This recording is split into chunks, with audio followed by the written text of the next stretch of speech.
Why you aren't achieving your financial goals. Goals are the measurement of the vague things we are chasing in our lives. The goal of success can be boiled down to a certain amount of money you earn a year. The goal of being healthier can be measured by your weight or the amount of miles you can run without stopping. Habits are the things that will influence your ability to achieve your goals. The good habits help you reach your goals, and the bad habits will hinder you from the sweet, sweet glory of achievement. Ultimately, habits influence our automatic behavior, and our automatic behavior influences our day-to-day life.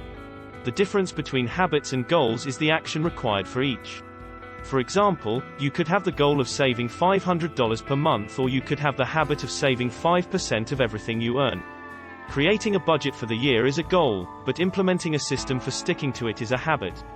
The problem with goals. Goals are flawed to the point that they undermine what they set out to achieve. Goals rely on factors which are outside of your control, they have an endpoint, and they require you to try to use your willpower. There are so many factors outside of your control that impact your finances. The new tax code, a disruption in your supply chain, or unexpectedly getting sick are all things that can impact whether or not you achieve your goals. Goals have an endpoint, which makes it easy to revert back to bad habits. Some people reach their savings goal, but spend it all a few months after. Goals rely on willpower, which cannot be trusted in the long run. Willpower isn't an automatic behavior, it's like using a muscle. Over time, if that muscle is working hard, it can get tired. For example, trying to save money by spending less requires willpower and discipline. But automatically having a portion of your income going into savings is a habit that doesn't require any willpower. Some studies even cite that goals can cause risky behavior. Some people get so focused on achieving the goal that become blind to anything that appears unrelated to achieving said goal. There can be an overemphasis on short-term thinking or unethical behavior as a result of trying to reach an unrealistic goal. The power of habits. Habits make things that were once difficult easy because habits are automatic. Habits are easy to complete. You're no longer beholden to your crappy willpower because habits literally rewire your brain. Your brain changes so the habit becomes easier to enact than not doing so. You don't have a mental battle about whether or not you'll brush your teeth in the morning because it's a habit that's so deeply ingrained. Habits can last for life.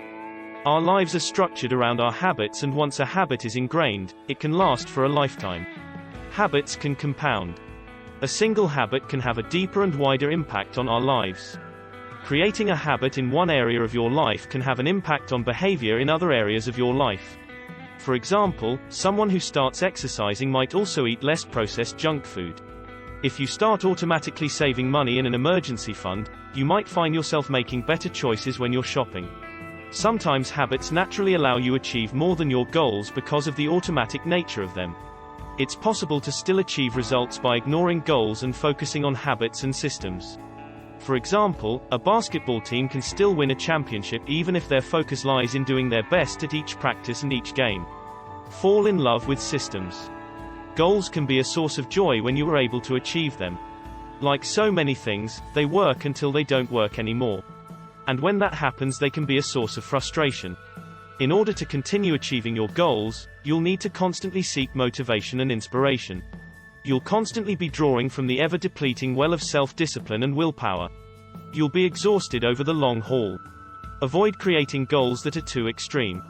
It can be easy to feel like you need to achieve all your financial goals at the same time, maxing out your retirement contributions, paying off thousands of dollars in debt, and limiting your discretionary spending so you can save more. But setting goals that are likely beyond your current reach can actually set you up to feel bad if you don't hit those marks. One of the difficulties with goal setting is all or nothing thinking. It's an extreme mindset, and when we do things like that, we set ourselves up for failure because we don't take into consideration all the grays of life. If your goal is to save $500 a month, but you haven't even started saving $50 a month, it will be very hard to take the necessary steps to review your budget and make sure you actually have an extra $500 to save each month. The self-preservationist way around this is to create systems in your life, especially your financial life, that will remove your chatter-filled mind from the driver's seat.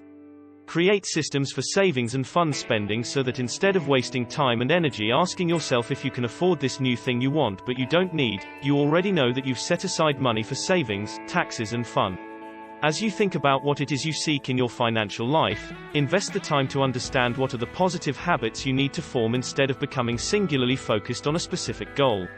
Don't approach your finances with a laissez-faire attitude. Start defining your goals.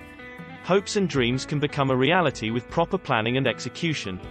One way to avoid creating goals that are too extreme is to focus on ones that give you room to grow over time. You can say, I'm going to increase my savings by 1%, and every few months, I'll review my budget and increase my savings by another 1%. This is more sustainable than going from saving nothing to saving a much higher number. It's also important to keep in mind that things can change. You may spend more money some months because you have big occasions like birthdays, weddings and holidays.